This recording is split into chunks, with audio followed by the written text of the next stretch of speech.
একটি জঙ্গলে টুনি, টোনা ও তার বাচ্চা থাকতো। টোনা ও তার বাচ্চার মিষ্টি খাবার খুব ইচ্ছে হয়, তাই তারা বাজারে যায় মিষ্টি কিনতে। কিছুক্ষণ পর টোনা ও তার বাচ্চা মিষ্টি নিয়ে বাড়ি ফিরছিল। সেই মিষ্টির গন্ধে একটি ডাইনি চলে আসে, এসে বলে, তোরা আমাকে মিষ্টিগুলি দিয়ে দে, না হলে তোদের দুজনকে জ্যান্ত গিলে খাবো, তারপর মিষ্টিগুলি খাবো।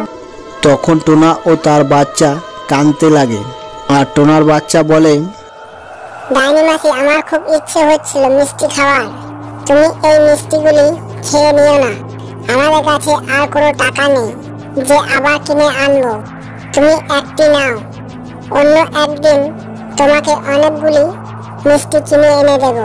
ডাইনিটি খুব ভালো, তাই তার কথা শুনে তাদেরকে বলল, যা তোরা, আমি মিষ্টি খাবো না। এই বলে সে চলে গেল। এদিকে টুনি ঘরে বসে খুব চিন্তা করছে যে টোনা ও তার বাচ্চা বাড়িতে না আসাতে, তাই সে তাদেরকে খুঁজতে যায়। এদিকে টোনা ও তার বাচ্চা দেখে নেয় যে টুনি তাদেরকে খুঁজতে আসছে, তাই তারা টুনিকে বোকা বানাবে করে টোনা শুয়ে পড়ে। আর টুনি এসে দেখে, তখন তার বাচ্চা বলে, একটি ডাইনি এসে বাবাকে জাদু দিয়ে চলে গেল। সেটা শুনে টুনি ওই ডাইনিটির কাছে যায় আর তাকে জাদু করে একটি গাছের মধ্যে বন্দি করে দেয়।